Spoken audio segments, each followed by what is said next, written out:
شروع اللہ کے نام سے جو بڑا مہربان نہایت رحم والا ہے۔ قیامت قریب آ پہنچی اور چاند شق ہو گیا، اور اگر کافر کوئی نشانی دیکھتے ہیں تو منہ پھیر لیتے ہیں اور کہتے ہیں کہ یہ ایک ہمیشہ کا جادو ہے، اور انہوں نے جھٹلایا اور اپنی خواہشوں کی پیروی کی، اور ہر کام کا وقت مقرر ہے، اور ان کو ایسے حالات سابقین پہنچ چکے ہیں جن میں عبرت ہے، اور کامل دانائی کی کتاب بھی، لیکن ڈرانا ان کو کچھ فائدہ نہیں دیتا۔ تو تم بھی ان کی کچھ پرواہ نہ کرو، جس دن بلانے والا ان کو ایک ناخوش چیز کی طرف بلائے گا تو آنکھیں نیچے کیے ہوئے قبروں سے نکل پڑیں گے، گویا بکھری ہوئی ٹڈیاں ہیں۔ اس بلانے والے کی طرف دوڑتے جاتے ہوں گے، کافر کہیں گے یہ دن بڑا سخت ہے۔ ان سے پہلے نوح کی قوم نے بھی تکذیب کی تھی، تو انہوں نے ہمارے بندے کو جھٹلایا اور کہا کہ دیوانہ ہے، اور انہیں ڈانٹا بھی۔ تو انہوں نے اپنے پروردگار سے دعا کی کہ بار الہ میں ان کے مقابلے میں کمزور ہوں، تو ان سے بدلہ لے۔ بس ہم نے زور کے مہ سے آسمان کے دہانے کھول دیے اور زمین میں چشمے جاری کر دیے، تو پانی ایک کام کے لیے جو مقدر ہو چکا تھا جمع ہو گیا، اور ہم نے نوح کو ایک کشتی پر جو تختوں اور میخوں سے تیار کی گئی تھی سوار کر لیا۔ وہ ہماری آنکھوں کے سامنے چلتی تھی۔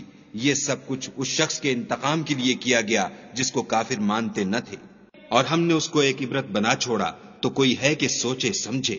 سو دیکھ لو کہ میرا عذاب اور ڈرانا کیسا ہوا، اور ہم نے قرآن کو سمجھنے کے لیے آسان کر دیا، تو کوئی ہے کہ سوچے سمجھے۔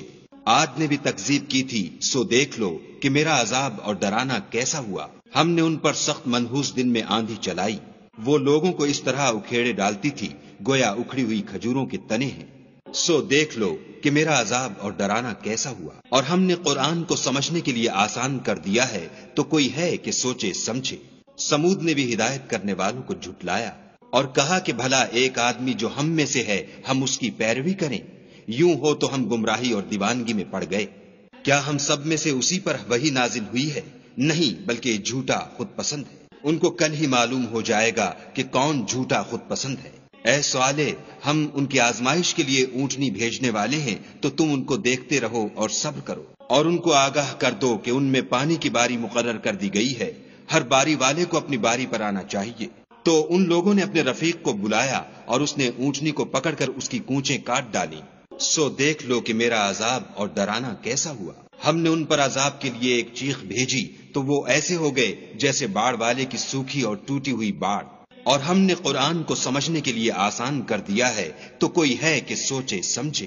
لوط کی قوم نے بھی ڈر سنانے والوں کو جھٹلایا تھا، تو ہم نے ان پر کنکر بھری ہوا چلائی، مگر لوط کے گھر والے کہ ہم نے ان کو پچھلی رات ہی سے بچا لیا۔ اپنے فضل سے شکر کرنے والے کو ہم ایسا ہی بدلہ دیا کرتے ہیں۔ اور لوط نے ان کو ہماری پکڑ سے ڈرا بھی دیا تھا، مگر انہوں نے ڈرانے میں شک کیا، اور ان سے ان کے مہمانوں کو لے لینا چاہا، تو ہم نے ان کی آنکھیں مٹا دیں۔ سو اب میرے عذاب اور ڈرانے کے مزے چکھو۔ اور ان پر صبح سویرے ہی اٹل عذاب آ نازل ہوا، تو اب میرے عذاب اور ڈرانے کے مزے چکھو۔ اور ہم نے قرآن کو سمجھنے کے لیے آسان کر دیا ہے، تو کوئی ہے کہ سوچے سمجھے۔ اور قوم فرعون کے پاس بھی ڈر سنانے والے آئے، انہوں نے ہماری تمام نشانیوں کو جھٹلایا، تو ہم نے ان کو اس طرح پکڑ لیا جس طرح ایک قوی اور غالب شخص پکڑ لیتا ہے۔ اے اہل عرب، کیا تمہارے کافر ان لوگوں سے بہتر ہیں، یا تمہارے لیے پہلی کتابوں میں کوئی فارغ خطی لکھ دی گئی ہے؟ کیا یہ لوگ کہتے ہیں کہ ہماری جماعت بڑی مضبوط ہے؟ ان قریب یہ جماعت شکست کھائے گی، اور یہ لوگ پیٹھ پھیر پھیر کر بھاگ جائیں گے۔ ان کے وعدے کا وقت تو قیامت ہے، اور قیامت بڑی سخت اور بہت تلخ ہے۔ بے شک گناہ گار لوگ گمراہی اور دیوانگی میں مبتلا ہیں۔ اس روز منہ کے بل دوزخ میں گھسیٹے جائیں گے۔ اب آگ کا مزہ چکھو۔ ہم نے ہر چیز اندازہ مقرر کے ساتھ پیدا کی ہے، اور ہمارا حکم تو آنکھ کے جھپکنے کی طرح ایک بات ہوتی ہے۔ اور ہم تمہارے ہم مذہبوں کو ہلاک کر چکے ہیں، تو کوئی ہے کہ سوچے سمجھے۔ اور جو کچھ انہوں نے کیا ان کے اعمال ناموں میں مندرج ہے، یعنی ہر چھوٹا اور بڑا کام لکھ دیا گیا ہے۔ جو پرہیزگار ہیں وہ باغوں اور نہروں میں ہوں گے، یعنی پاک مقام میں، ہر طرح کی قدرت رکھنے والے بادشاہ کی بارگاہ میں۔